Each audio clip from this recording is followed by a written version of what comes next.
یہ افطار کے وقت میں اور سحری کے وقت میں فرق کیوں ہے اہل تشیع اور اہل سنت کا؟ افطار کے وقت میں فرق جو مغرب کا ہے وہ تو رمضان کے ساتھ مخصوص نہیں ہے، وہ عام دنوں کے لیے بھی ہے. ٹھیک ہے.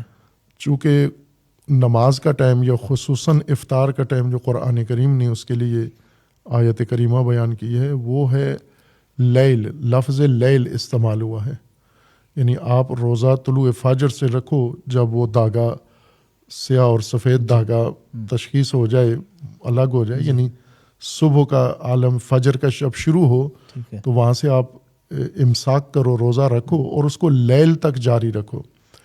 لیل اور غروب میں فرق ہے، لغت میں بھی فرق ہے، اصطلاح میں بھی فرق ہے، اور پریکٹیکلی بھی فرق ہے. پریکٹیکلی بھی فرق ہے. تو چونکہ قرآن میں جو لفظ استعمال ہوا ہے وہ اتم الصیام الی اللیل، لیل تک آپ نے روزہ ختم کرنا ہے جا کے. تو شیعہ کا یہ کہنا ہے کہ لیل کا جب عمل شروع ہو تو آپ نے روزہ افطار کرنا ہے، اور یہی نماز کا بھی یہی وقت وہ قرار دیتے ہیں پورا سال. لہٰذا آپ دیکھیں کہ شیعہ کی اذان 10 منٹ بعد ہوتی ہے، اہل سنت کے وہ اسی فرق کے ساتھ ہوتی ہے کہ لیل کا عمل یہ ہے کہ مشرق سے جہاں سے سورج نکلتا ہے اور مغرب میں سورج ڈوبتا ہے، تو سورج ڈوبتے ہوئے، سورج ڈوبنے کے وقت مشرق اور مغرب دونوں میں سرخی ہوتی ہے افق پر، اور لیل اس وقت شروع ہوتی ہے جب مشرقی سرخی ختم ہو جائے. اگر مشرق میں بھی ابھی سرخی موجود ہے، مغرب والی تو دیر تک ختم ہوتی ہے، لیکن مشرقی سرخی اگر قائم ہے تو اس کا مطلب ہے ابھی لیل نہیں، غروب ہو گیا ہے لیکن لیل نہیں ہوئی. لیل اس وقت ہوتی ہے کہ جب مشرق سے سرخی ختم ہوتے ہوئے وہ سایہ، سیاہ سایہ اندھیرا وہ آپ کے سر تک پہنچائے، تو یہ لیل کا عمل ہے کہ آپ کے افق میں لیل کا آغاز ہو گیا ہے. تو وہاں تک نماز بھی اس وقت پڑھنی ہے آپ نے اور روزہ بھی اس وقت افطار کرنا ہے. لیکن جو سحری میں فرق ہے، سحر کے وقت، روزہ رکھنے کے وقت اہل سنت شیعہ پہلے روزہ بند کر لیتے ہیں، سنی بعد میں، یہ کوئی فرق نہیں ہے. شرعی طور پر دونوں کا ایک ہی وقت ہے، اور وہ ہے طلوع فجر. طلوع فجر سے پہلے آپ روزہ بند کر لیں.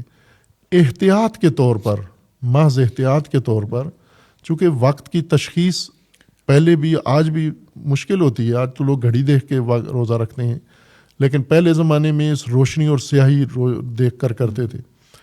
تو احتیاطاً یہ کہا گیا ہے کہ فجر سے چند منٹ پہلے آپ کھانا پینا چھوڑ دیں تاکہ آپ کو یقین ہو جائے کہ میں نے وقت کے اندر اندر روزہ بند کر لیا ہے، اور یہ نہ ہو کہ آپ اس گمان میں بیٹھے رہیں کہ ابھی وقت شروع نہیں ہوا جبکہ وقت شروع ہو گیا ہو. تو اس احتیاط کی وجہ سے انہیں کہا گیا کہ پہلے وقت آپ نے پہلے تھوڑا سا شروع کرنا. یہ احتیاط ہے. اگر کوئی کرتا ہے تو ظاہر ہے بہتر ہے، احتیاط ہر جگہ بہتر ہوتی ہے. لیکن اگر کوئی نہیں کرتا احتیاط، بالکل عین فجر کے وقت ہی روزہ بند کرتا ہے تو بھی ٹھیک ہے. احتیاطاً وہ احتیاطی عمل ہے. لیکن جو مغرب والا ہے یہ شرعی فرق ہے، یہ دونوں اس میں گنجائش نہیں ہے آپ کے. ہاں، اہل سنت کے ہاں غروب میں یار ہے کہ جو ہی سورج کی ٹکیا غروب ہو جائے، مغرب ہو جائے، تو آپ افطار بھی کریں، نماز بھی. لیکن شیعہ کہتے ہیں کہ وہ لیل کے وقت، اور یہ شیعہ نہیں بلکہ بعض اہل سنت کی بھی یہی رائے ہے کہ لیل کے وقت ہم روزہ کھولیں اور نماز بھی لیل کے وقت شروع ہو، جب لیل ہو جائے.